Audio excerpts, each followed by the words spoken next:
जाती है। मैं आपको एक किस्सा बताता हूँ जी। आज से 5 महीने पहले एक बच्चा आया था हमारे पास, उनके पैर में छेद हो गया था शुगर की वजह से, गैंग्रीन हो गया था, पैर गल गया था। डॉक्टर ने पैर काटने के लिए बोला, उनको कहीं से यूट्यूब पे हमारी वीडियो मिल गई, वो हॉस्पिटल से भाग गया गला हुआ पैर लेके और पहुंच गया हमारे हॉस्पिटल। हमने उसको 8वें दिन उस बच्चे की वीडियो है डांस करते हुए की, 8th डे उसका वही पैर हील होना शुरू हो गया। हमने क्या किया, वही धरती से तार लाके उसके पैर पे रात को बेल्ट लगा के सुलाते थे और हमने 8 दिन उसको खाना नहीं दिया, रोटी नहीं दी, चावल नहीं दिया, दूध नहीं दिया, सिर्फ चुकंदर, हल्दी, आंवला, गिलोय, इस तरह की चीजें दी, जिससे बॉडी में हीलिंग हो गई और वो पैर गला था जो वो पैर, आज वो बच्चा बिल्कुल ठीक है।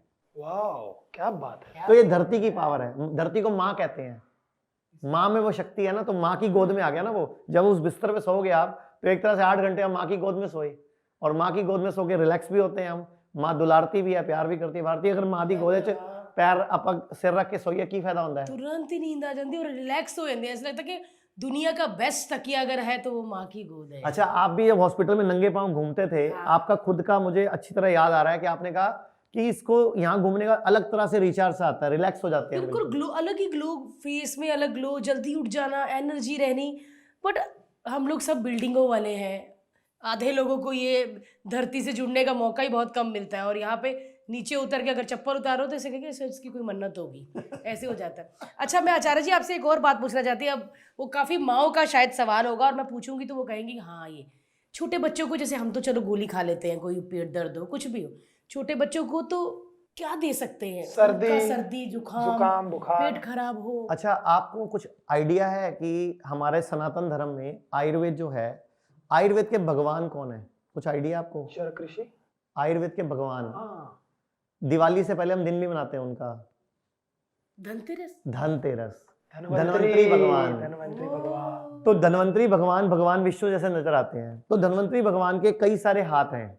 उनके हाथ में एक तो कलश है, जो अमृत कलश, जो देवताओं में, असुरों में जब वो समुद्र मंथन हुआ था तो अमृत निकला था। अच्छा, मैं आपसे एक और सवाल पूछता हूँ, तो घुमा के पूछता हूँ, भारत का राष्ट्रीय पक्षी क्या है? मोर। अच्छा, भारत की राष्ट्रीय औषधि क्या है? औषधि, राष्ट्रीय औषधि च्यवनप्राश। भारत का राष्ट्रीय पौधा क्या है? चलो आप सवाल ऐसे पूछ लेता हूँ। पौधा गिलोय। गिलोय। हाँ, तो भगवान धन्वंतरी जब प्रकट हुए, उनके एक हाथ में गिलोय है। तो आपके बच्चे जब बीमार पड़े तो घर में गिलोय का एक पौधा लगाओ, उसकी डंडी काटो, उसका काढ़ा बनाओ, पिला दो, बच्चा ठीक। भारत की राष्ट्रीय औषधि गिलोय है। अच्छा, भारत का राष्ट्रीय पेड़ क्या है? बरगद। तो फिर ये हमें कौन समझाएगा? ये सफेदा जो पेड़ बना हुआ, ये भारत का पेड़ नहीं था। ये सब अंग्रेजों ने बहुत कुछ भारत में ना बेड़ा गर्क करने के लिए डाल दिया। हमें तो सिर्फ यही पता था कि फलों का राजा आम है, कि जिससे हमको मतलब था, हमने खाना है फलों का राजा आम।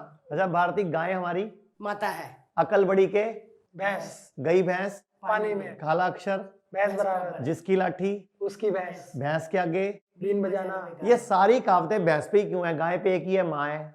क्या मतलब है इन कहावतों का? कि भैंस का दूध नहीं पीना है। भैंस का दूध जहर है, गलती से भी नहीं पीना है। और भारत दुनिया का एकमात्र ऐसा देश है जो पागलों की तरह भैंस का दूध पीता है। नहीं, मतलब क्या मतलब? भैंस का दूध नहीं पीना चाहिए? बिल्कुल, गलती से भैंस के नेड़े भी नहीं जाना चाहिए। अमेरिका में कोई भैंस का दूध नहीं पीता, जापान में कोई भैंस नहीं है, रशिया में कोई भैंस का दूध नहीं पीता, चाइना में कोई नहीं पीता, कोरिया में कोई नहीं पीता, सिंगापुर में कोई नहीं पीता, दुबई में कोई नहीं पीता। दूरी दुनिया में भैंसे है ही नहीं कहीं पे, सब जगह हैं, लेकिन जंगल में आवारा पशु के रूप में। दूध कोई नहीं पीता।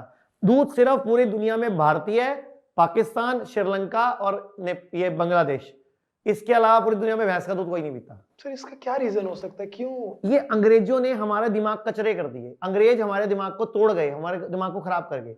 पूरी दुनिया में रिसर्च हुई है कि भारतीयों का दिमाग वर्ल्ड में नंबर 1 है। पूरी दुनिया के जितने भी देश हैं, कहीं 2 मौसम है, कहीं 3 मौसम है, कहीं 4 मौसम है। पूरी दुनिया में भारत जिस जगह पे स्थित है, ये पूरी पृथ्वी का सेंटर पड़ता है। यहाँ पे एकमात्र ऐसा देश है भारत जहां सूरज सबसे पहले उगता है।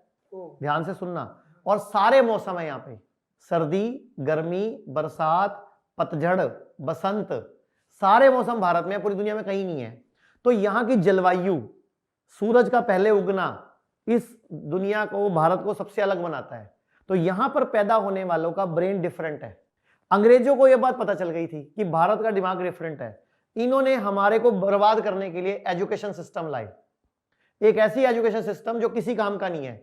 हमें बचपन से सिर्फ उल्लू बनाने की कोशिश की गई है। आप बताओ sine theta, cos theta, MC square, EC square कभी काम आए? आज तक नहीं। कभी मेवाड़ और हल्दीघाटी के युद्ध अपने को क्या लेना था? अच्छा, आपको ये याद है जहांगीर का बाप कौन, अकबर का बाप कौन, औरंगजेब का बाप कौन, सब याद है। महाराणा प्रताप का बाप कौन?